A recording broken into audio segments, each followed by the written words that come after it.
This is Vision Science's technique video guide for transnasal esophagoscopy.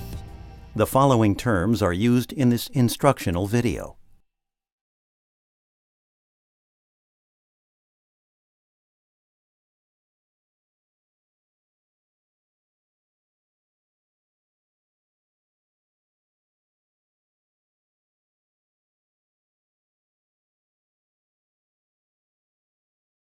The following video focuses on the techniques commonly used for successful transnasal endoscopy.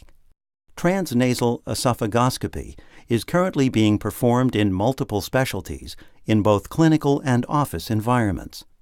The TNE 5000 may be used for endoscopic examinations of the larynx, esophagus, GE junction, and the upper cardia portion of the stomach.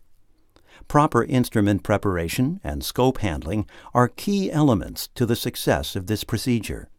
The following steps will be covered in this video: physician-patient positioning, procedure techniques and anatomy landmarks, and patient preparation.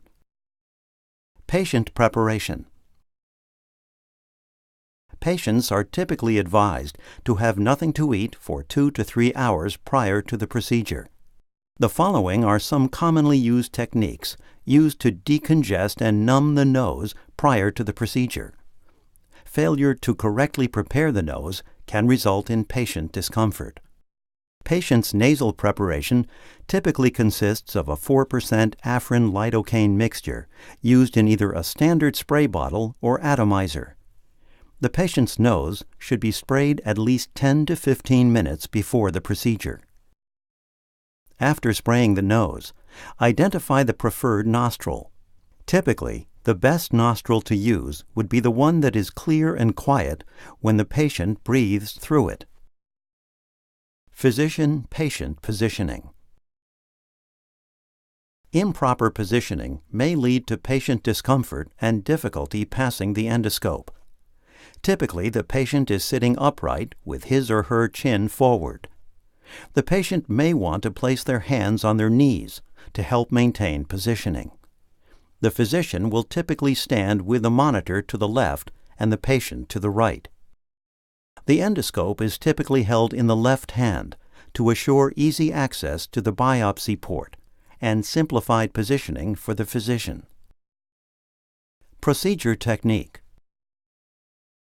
Procedure technique and endoscope handling are critical in performing a successful TNE. Proper technique allows the endoscope to stay low along the floor of the nasal cavity. Use the right hand to advance the scope. It is important to maintain a low position while traveling through the nasal cavity to avoid patient discomfort. Avoid torque or twisting of the insertion tube with the right hand. Twisting of the insertion tube with the right hand could result in disorientation and patient discomfort. Left-right movement can be achieved by gently rotating the control body with the left hand and deflecting the angulation lever when needed. You will then visualize the epiglottis and vocal cords. Continue to slowly advance the endoscope, taking precaution to avoid hitting the epiglottis or vocal cords with the endoscope. Doing so may cause patient discomfort. Patients are typically asked to swallow water through a straw. During the swallow, the endoscope can be advanced into the esophagus. Advance the endoscope through the esophagus towards the GE junction. To insufflate the esophagus for better viewing, slowly tap the air button when needed. Be patient and do not overutilize the air insufflation. Too much air can produce patient discomfort. To advance the endoscope through the GE junction, have the patient swallow and follow the peristaltic opening. The endoscope can be advanced to view the cardia portion of the stomach.